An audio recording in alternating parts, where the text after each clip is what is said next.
어디서 우리는 좀 공정한 혹은 뭐 공평하다는 느낌을 받을 수 있을지. 네. 그만큼은 그냥 우리가 참고 살아야 되는 건가? 아니죠. 참고 살면 안 되죠. 표현해야죠. 내 몫의 정의라는 개념. 모든 사람에게 각자 몫의 정의가 있다라고 생각합니다. 네. 우리 사회 전체가 다 그렇다고 생각을 해요. 네. 근데 매일 그런 게 아니라 어느 순간 다가옵니다. 정치인 권력자는 더 심하고요. 그런데 꼭 그들만 있느냐? 무슨 사건 할 때마다 진실을 알고 있는 사람들이 있어요. 그들 몫의 정의의 순간이 온 거죠. 그런데 과연 우리 사회 곳곳에서 발생하는 기업 내에서 일어나는 일들 모두가 다 자기 몫의 정의를 실현하고 있을까? 그게 모여서 사실은 결과적으로 우리가 억울하고 답답한 세상이 되고 있거든요. 우리가 각자 자기 몫의 정의를 하는 사회가 되었을 때 그 일부가 정의롭지 않을 때 바로 두드러 나는 거죠. 저 사람 왜 저래? 제대로 안 하잖아. 근데 모두가 다 제 역할을 안 하면 누가 잘못하는지 잘 안 보이는 거죠. 각 분야 최고의 전문가들을 모시고 그분들의 깊은 인사이트 들어보는 시간이죠. 신과 대화. 오늘은 책을 내셨는데요. 전에 국회의원도 하시고 물론 그 더 전에는 대한민국 최고의 또 프로파일러로 열심히 활동하고 또 방송 활동도 많이 하셨던 이 정도 말씀드리면 다 아실 것 같은데요. 바로 모시도록 하겠습니다. 표창원 작가님 모시겠습니다. 어서 오십시오. 네, 안녕하세요. 네, 반갑습니다. 네, 반갑습니다. 네, 저희 3프로 채널에서는 처음 뵙나요? 처음이죠. 그러시구나. 네. 네네. 왜 처음 모셨지? 아니 3프로 채널은 대한민국 경제를 좌지우지하는 엄청난 곳이라서 저처럼 경제랑 큰 상관없는 사람은 관심 없으셨던 것 같은데요. 그런가요? 저희가? 네. 전에 국회의원 하셨을 때도 모셨을 법도 한데. 연락 받은 적이 없습니다. 그렇습니까? 네. 어쩌면 보좌관님들. 자, 우리 표창원 작가님. 오늘은 이제 작가님으로 오셨고요. 네. 물론 이제 굉장히 많은 그동안에 엄청난 사건들을 많이 또 보시고 그리고 나서 최근에 이제 책을 내셨어요. 네. 카스트라토. 예. 요거는 그 성악하기 위해서 이제 네. 신체 일부를 훼손하는 이런 분들을 카스트라토라고 하는 거죠. 그렇죠. 네. 중세 유럽에서 그 로마 카톨릭 교회가 네. 여성을 오페라 무대에 서지 못하도록 하는 바람에 네. 그 메조 소프라노 정도까지 올라가는 네. 높은 고음 영역을 누가 낼 것이냐. 네. 그 당시에 이제 그 청소년 아직 변성기가 오지 않은 미성의 남자 어린 가수들을 네. 거세를 시켜서 그들이 그 역할을 하도록 만들었던 그들을 이제 카스트라토라고 불렀고요. 네. 파리넬리라는 영화로 많이 알려졌죠. 네, 맞습니다. 근데 그것과 지금 이제 책 제목은 그러면 성악 얘기를 쓰진 않으셨을 것 같은데 어떤 의미로? 이야기의 첫 출발이 한국의 카스트라토라고 불리는 한 가수의 공연장에서 시작합니다. 그래요? 네. 세종문화회관. 네. 그리고 이제 공연이 끝나면서 마지막 이제 앙콜곡으로 핸델의 리날도가 딱 흘러나오는데 관객들이 막 감동에 젖어 있을 때 비명이 터져 나오죠. 그리고 그 공연장 화장실에서 여자 화장실에서 남성의 절단된 신체 일부가 발견이 되면서 이야기가 시작이 됩니다. 그리고 도입이 그렇게 되는 거군요. 도입이 그렇게 되고요. 이야기 전반의 주제 자체가 어떤 성범죄 그리고 성범죄가 상징하는 어떤 우리 사회의 불의, 모순 이것에 대한 어떤 제대로 된 사법 절차나 정의 구현이 안 되는 문제 이것을 사적 제재의 그 방법으로 스스로가 해결하려는 어떤 시도 이에 대한 어떤 엇갈리는 반응 그걸 이제 미스터리 추리 구도 속에 제가 녹여냈거든요. 그래요? 그래서 제목이 카스트라토입니다. 그러면 이제 그런 이제 범죄 피해자를 구하려는 혹은 이제 범죄 피해자였던 분이 이런 일을 벌인지는 그건 이제 책을 봐야 되는 거겠군요. 보셔야 되고 그게 스포가 되기 때문에 제가 자세히 설명 못 드리는 점 양해 부탁드리겠습니다. 사적 제재가 굉장히 중요한 하나의 축인 거고 그렇죠. 또 하나는 그런 성범죄 등으로 대표된 우리 사회의 어떤 형태라든지 잘못된 구조의 문제 이런 것들을 좀 다루셨다는 거군요. 그렇죠. 그걸 꿰뚫는 것이 이제 한국형 프로파일러인 이맥 형사라는 주인공이 그 어려움을 딛고서 하나하나 해결해 나가는 그 과정을 담았고요. 그거는 이제 이맥은 우리 작가님을 약간 아바타처럼 쓰셨다고. 저희 모습을 조금 닮았습니다. 조금 닮았습니까? 그래서 이 형사가 이제 계속해서 사건 추적하면서 이거 해결을 하는 거겠군요. 그렇습니다. 참 저는 요런 추리 소설도 좋아했는데 네. 요즘은 이렇게 막 많이 있지는 않은 것 같아서 추리 소설이 좀 읽으시죠 이제. 이제 요걸로 한번 시작해볼까요? 카스타르토를 시작으로. 네. 재밌습니까? 재밌습니다. 물론 저자는 그렇게 생각하고 있고요. 네. 읽으신 분들의 반응도 재밌다라는 반응이 무척 많으셔서. 우리 작가님도 이제 이런 추리 소설 워낙 좋아하실 거 아니에요. 무척 좋아하죠. 네. 그렇게 이제 물론 완전히 객관적일 수는 없지만 다른 책들 읽어보시고 딱 이 책 읽어보셨을 때 재밌는데 이런 반응이 나와요. 당연히 저로부터는 나오고요. 그래요? 네, 제 가족들로부터도 나오고. 그렇습니까? 한번 읽어봐 주시길 바랍니다. 알겠습니다. 알겠습니다. 자, 그래서 이제 뭐 여러 축 중에 이제 뭐 하나하나 말씀 좀 나누겠습니다만 특히 이제 사적 제재는 우리 사회가 지금 사적 제재에 대해서는 굉장히 좀 두 개의 입장이 있는 것 같아요. 같이 공존하는 것 같아요. 그렇죠. 예, 사적 제재는 기본적으로는 당연히 안 되는 거고요. 현대 문명 국가에서는. 네. 그러나 우리의 사법 처리라든지 뭐 이런 걸 보다 보면 이게 법원에서 도대체 혹은 뭐 검찰에서 도대체 이거 저 흉악한 범죄자를 아니면 저 나쁜 사기꾼을 이 정도밖에 처벌하지 않는다고?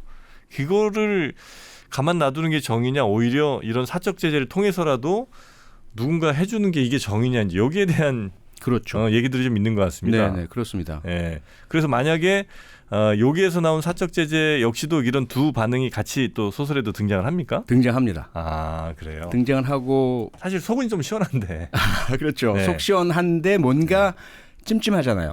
그렇죠. 최근에 그런 잘못 신상 공개가 된 사례도 나오기도 맞습니다. 하고 네. 혹은 정의와 공익을 빙자해서 알고 봤더니 사익을 추구하고 있더라. 맞아. 지네 돈벌이나 하고 있고. 네. 그리고 거기서 머무는 것이 아니라 네. 당신은 내가 공개 안 할 테니까 돈 줘. 이러한 실제 협박 공갈 범죄로까지 이어지고 있는 맞아요. 모습도 드러나서 네. 시원한데 그런 부분들이 있다는 것을 알게 되면 찜찜함이 남게 되죠. 안 된 사적 제재를 하면 안 되는 네. 당연히 이제 수많은 역사를 통해서 안 되는 이유가 우리 있을 거 아니에요. 있죠. 그게 뭐예요? 기본적으로는 사적 제재는 두 가지죠. 예. 하나는 피해자 스스로가 우리 법정 용어로 자력 구제라고 합니다. 국가 공권력이나 사법 절차를 거치지 않은 채 스스로가 자신의 피해를 회복하거나 가해자를 응징하는 것. 네네네. 이것이 이제 사적 제재의 한 축이고요. 네. 다른 한 축은 최근에 뭐 비질란테라는 외래어로 많이 소개가 되는 제3자가 네네네. 지켜보다가 네. 나 도저히 못 참겠어 네. 라고 나선 일지매나 각시탈 같은 예. 또는 뭐 배트맨 슈퍼히어로 같은 이런 존재가 행하는 사적 형벌 이렇게 크게 두 가지로 나뉘죠. 예. 그런데 이것이 왜 안 되느냐? 예. 기본적으로 그러한 그 사적 제재가 많이 발생하게 되면 공적 제재가 흔들릴 수밖에 없는 거죠. 그렇죠.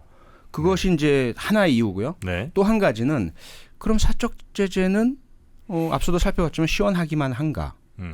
오류 가능성이 훨씬 크잖아요. 공적 제재는 좀 느리고 답답한 면이 있어도 그렇죠. 네. 이게 헌법, 인권 또는 법 절차 이러한 어떤 검증 장치가 있기 때문에 오류의 가능성이 많이 줄어드는데 네. 사적 제재는 제재하는 사람 마음대로 아니겠습니까? 자의적인 그런 네. 집행이 가능하고요.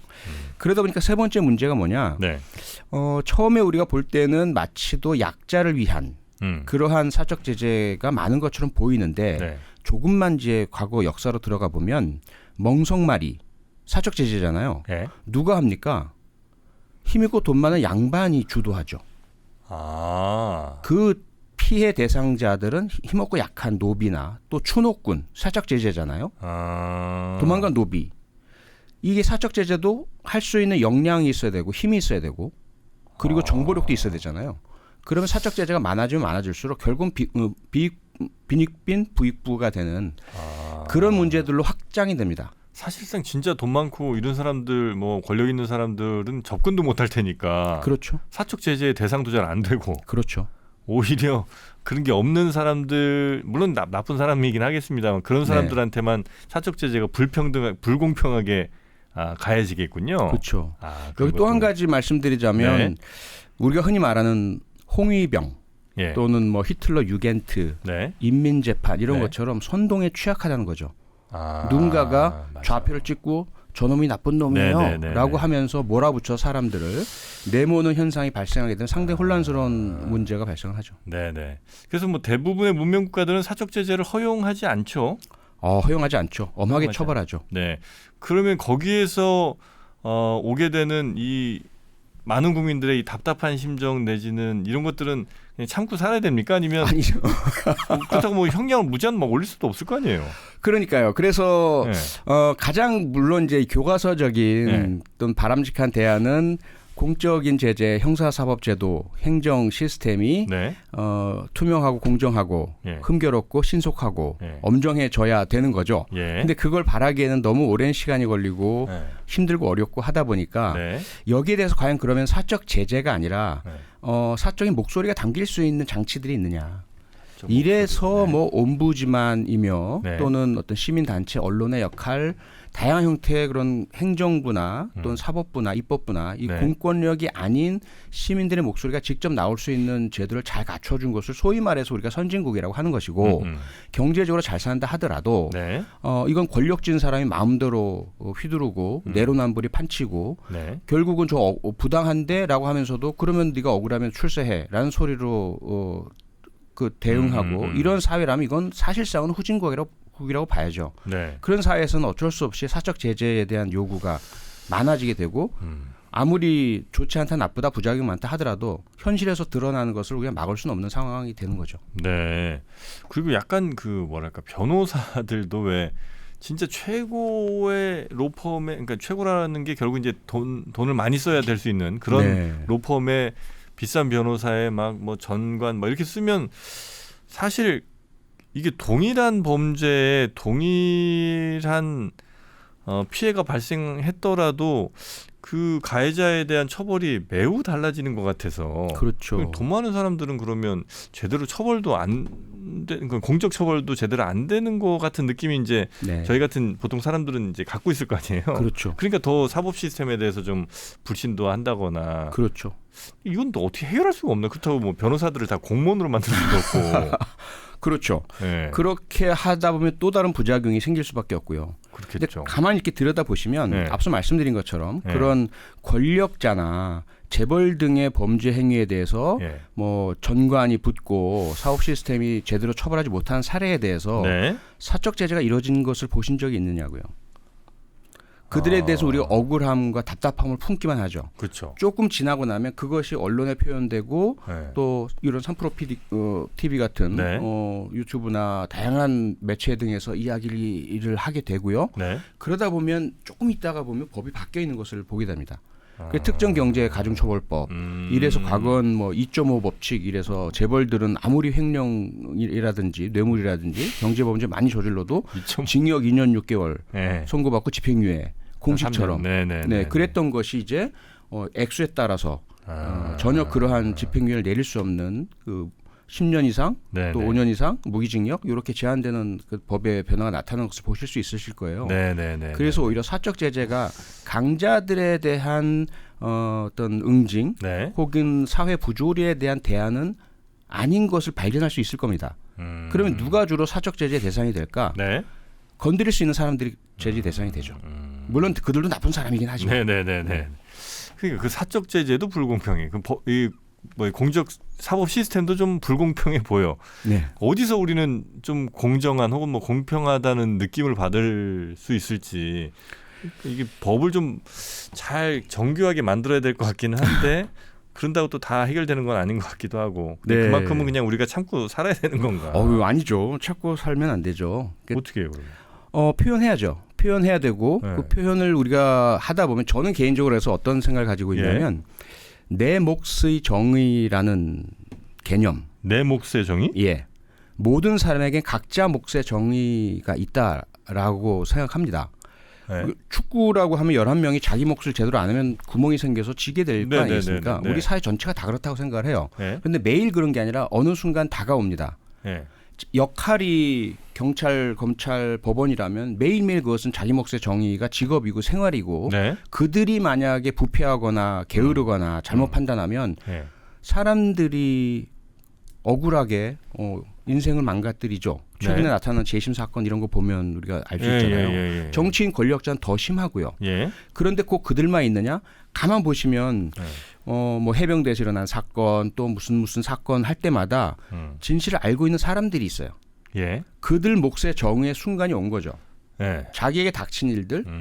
그런데 우리가 남을 이야기할 때는 늘 편하게 이야기해요. 억울하다, 네. 답답해, 우리가 참고 있어야 돼. 그런데 과연 우리 사회 곳곳에서 발생하는 기업 내에서 일어나는 일들, 우리 네. 학교에서 일어나는 친구가 당하는 학교 폭력 모두가 다 자기 몫의 정의를 실현하고 있을까? 그게 모여서 사실은 결과적으로 우리가 억울하고 답답한 세상이 되고 있거든요. 그러면 이제 이 문제에 대한 해결책은 사실은 그런 한두 가지의 제도의 변화, 네. 변호사를 공무원으로 만든다 이런 식으로 해결될 것이 아니란 거죠. 네네네. 결과적으로는 우리가 각자 자기 몫의 정의를 하는 사회가 되었을 때 그 일부가 정의롭지 않을 때 바로 두드러 나는 거죠. 아, 저 사람 왜 저래? 제대로 안 하잖아. 수비인데 수비 제대로 안 해요. 뻥 뚫렸어요. 바로 네네네. 눈에 보이잖아요. 네네네. 근데 모두가 다 제 역할을 안 하면 누가 잘못하는지 잘 안 보이는 거죠. 아, 근데 그 역할을 내가 하려면 나에게 좀 마이너스 되는 부분이 그게 문제죠. 있을 거 아니에요. 그렇죠. 예. 그거를 내가 예. 감수하고라도 모두를 위해서라면 해야 되는데 그걸 개개인 모두가 하라고 하기는 좀 어렵지 않을까. 그래서 그 얘기를 제가 카스트라토에 담은 겁니다. 아, 그게 카스트라토예요. 예. 그게 모든 사람에게 그런 예. 이제 갈등의 순간이 오고 예. 이게 분명히 내가 나밖에 모르는 거고 나한테 온 일이고 내가 해야 내가 되긴 뭔가 해야 될 하는데. 일이긴 한데 예. 이걸 있는 그대로 얘기했다가는 뉴스에서 봤던 자살 당하는 사람 뭐 이런 네네네네. 또는 뭐 피해 입고 억울해하고 결과적으로는 가족에게도 안 좋은 나중에 후회하게 되는 네네네네. 이렇지 않을까라고 해서 참고 모른 체하고 외면하고 악에 동조하고 이러한 현실들이 우리에게 있는 거죠. 네. 자, 그럼 만약에 나에게 어떤 선택을 해야 될 혹은 뭐 내가 이 내 몫의 정의를 반드시 치러내야 되는 상황이 왔을 때 이 사람이 그 몫의 정의를 하기 위해서는 이 사람이 그 정의로운 행동을 했을 때 적어도 당장은 손해보지만 결과적으로는 어떤 방식으로든 보상을 받는 이 네. 시스템만 되면 그렇죠. 할 거 아니에요. 그렇죠. 적어도 하는 선택들이 늘어나겠죠. 그렇죠. 그거는 뭘로 가능해요? 그런 것들을 만들기 위해서 내부 고발자 보호법 만들고 그다음에 네. 각 기업들마다도 그러한 소통 민원 처리 채널을 만들고 네. 인권위원회도 만들고 국민고충처리위원회도 만들고 네. 한 건데 네. 그렇다고 완벽하지 않은 건 우리가 모두가 잘 알고 있잖아요. 네. 그 안에서 일하는 사람들이 또 자기 몫의 정의를 하지 않는 모습들을 우리가 보게 되니까 아.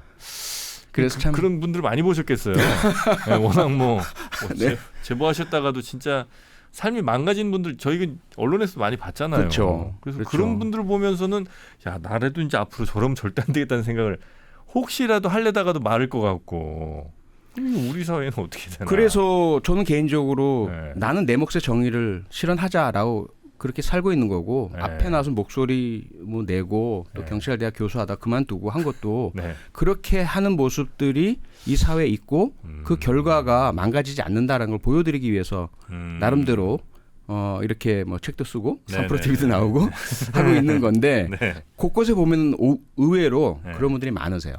그렇죠. 비록 나에게 불이익이 생긴다 한들 네. 이건 나에게 온 내 몫의 정의야. 뭐 그런 표현을 꼭 안 쓴다 하더라도 네. 그래서 꼭 바른 이야기, 옳은 소리 하시고 불이익을 받으시기도 하시고 아니면 나중에 보상도 받으시고 그런 분들이 무척 많으시죠. 네, 그걸 네, 제도적으로 보완해 드리기 위해서 우리가 네. 계속 법도 만들고 제도도 만든 건데 네. 그 운용이 완벽하진 않지만 또 이렇게 보시면 과거에 유전무죄, 무전유죄가 그냥 입버릇이었던 사회 치고는 네, 네, 그때보다는 지금은 많이 더 공정해졌죠.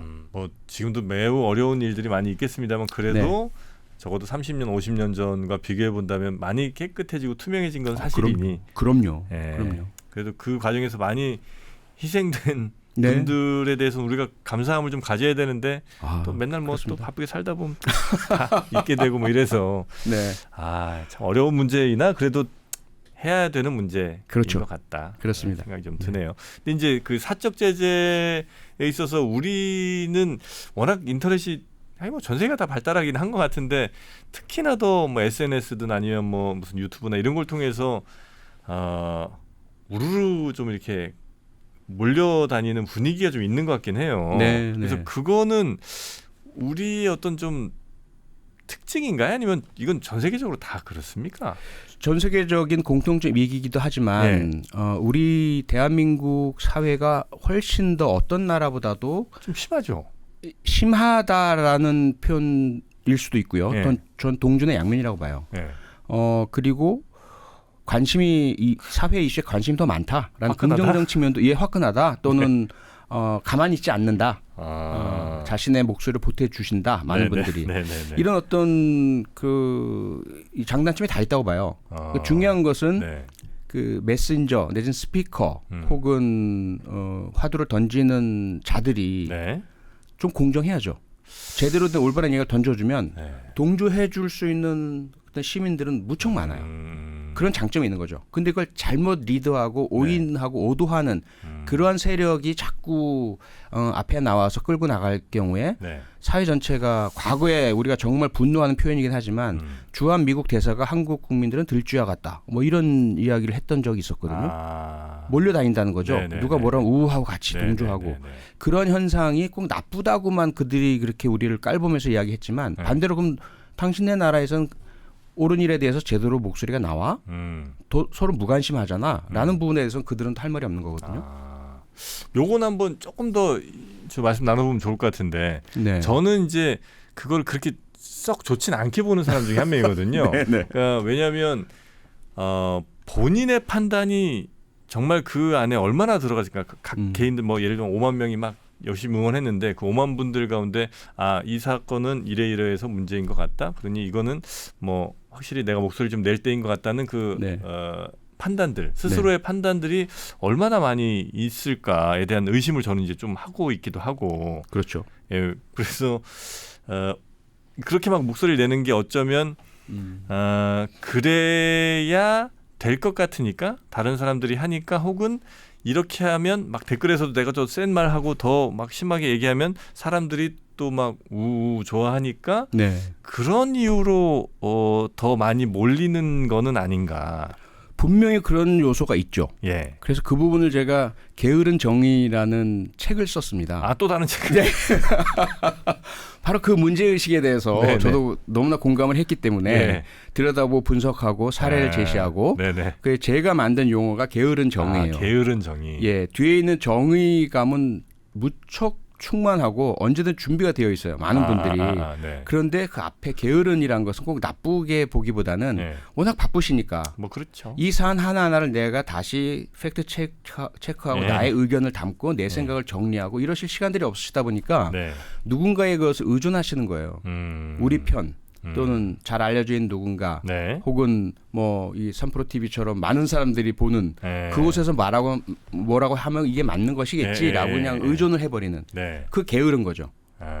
그런 게으른 정의 현상이 대한민국 사회는 어떤 다른 사회보다도 훨씬 더 강하고 심한 부분이라서 그 지금 정프로 말씀처럼 우리 국민 각자가 모두가 자기의 생각을 올곧이 다듬고 표현하고 휩쓸리지 않고 이렇게 되면은 가장 이상적이긴 하겠지만 어떤 사회도 그렇게 이상적일 수는 없거든요. 그렇겠죠. 미국 사회는 더더군다나 이번에 얼마 전에 선거가 있었지만 미국 유권자들의 제가 정확히 수치는 기억 안 나지만 60% 이상이 꼭 학력이 다는 아닙니다. 하지만 대학 을 다니지 않았고 그리고 그에 필적할 만큼 독서량이나 책을 읽지도 않았다.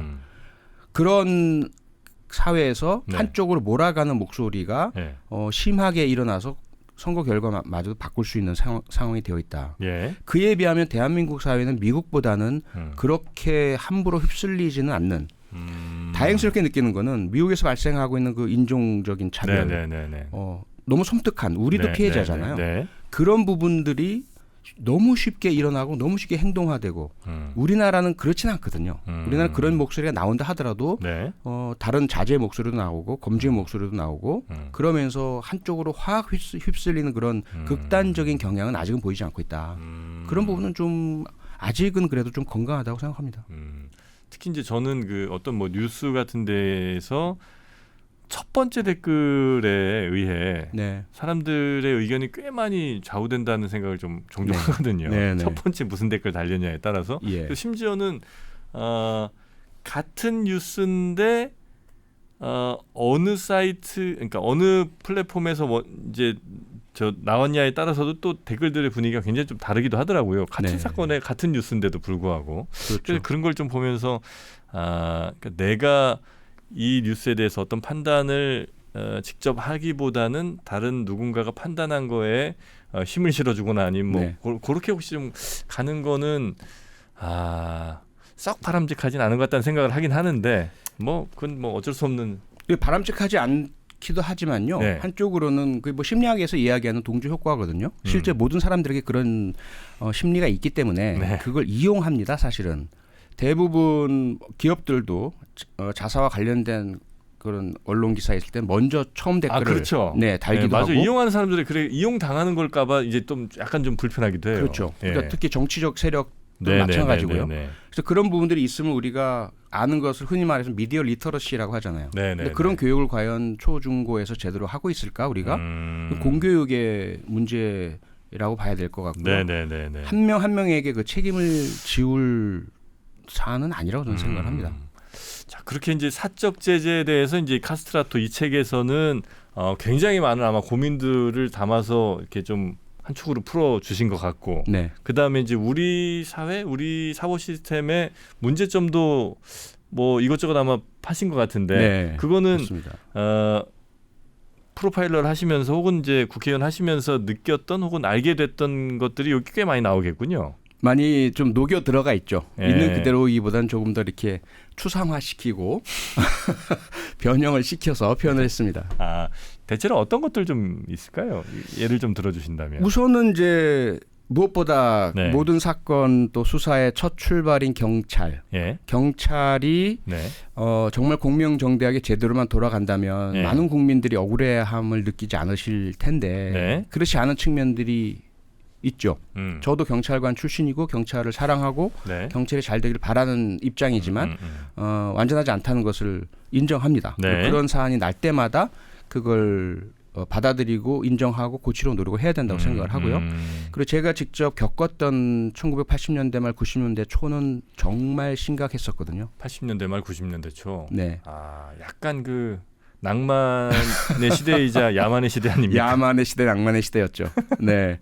그때보다는 네. 지금 엄청나게 나아진 건 사실이에요. 네. 정말 투명해졌고 공정해졌고 네. 그럼에도 불구하고 여전히 힘센 자들, 강한 자들에 의해서 경찰 행정이 네, 네, 네. 일선에서의 어떤 그런 하나하나의 업무보다는 전체적인 특히나 높은 자리에 있는 사람들이 연결되어 있어서 서로 소통하고 주고받고 그들의 이해를 위해서 일하는 이런 부분들을 이제 고발하는 내용들이 좀 들어가 있습니다. 그땐 진짜 억울한 사람도 많았고, 그렇죠.